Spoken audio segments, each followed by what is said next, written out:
កូនប្រុសពិតមែនទេអញ្ចឹងក៏ល្អហើយបានន័យថាលោកជលធីនេះគាត់តម្លាក់ចិត្តចុះហើយណាកូនចាំទៅនិយាយជាមួយគាត់ចុះហើយទៅបបួលគាត់មករៀបការជាមួយនឹងក្មួយធីបនឹងមានក្តីសុខអត់ទៅឆាប់ទៅនិយាយជាមួយគាត់ទៅបាទប៉ាបើយើងឆាប់ទៅតវ៉ាន់លោកតាណាដែរ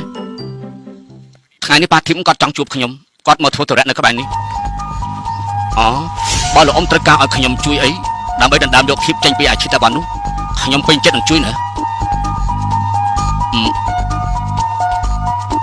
អ៊ំចង់និយាយជាមួយវាឯងមានលេខវាដែរទី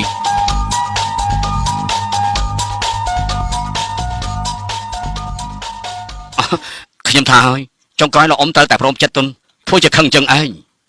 អូត្រេកអរផងចុះអរគុណណា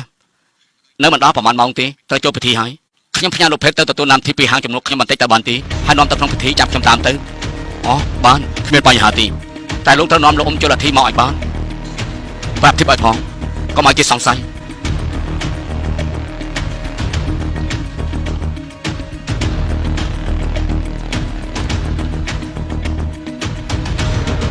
វាចេញទៅហើយព្រមហើយឬនៅ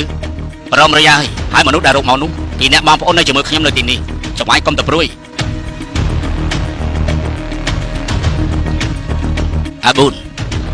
ការងារនេះហាមថតត្រួយបីយល់ដែរទេដឹងឯងបងឬចុះបងស្រីឯងនោះជឿចិត្តបានតែពិតទេបងស្រីខ្ញុំជាមនុស្សឆ្លាតបូចាំបងឲ្យធ្វើបានមែនទេ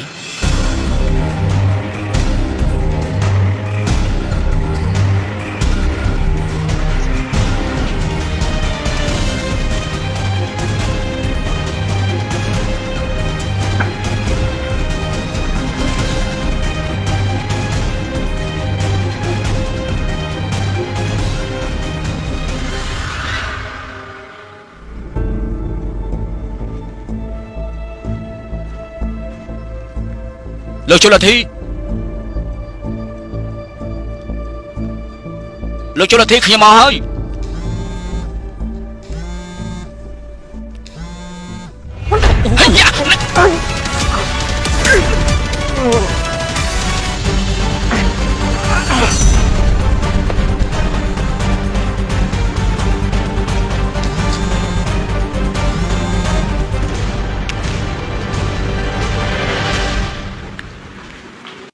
មានរឿងអីមែនទេ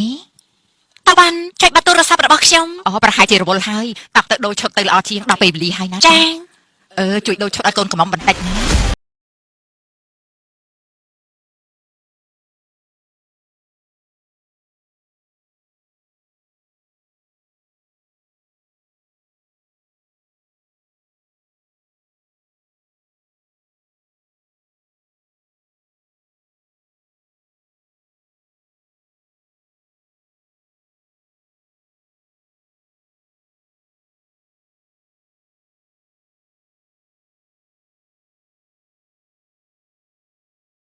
បើមិនចង់ឲ្យខ្ញុំរៀបការជាមួយណាំធីប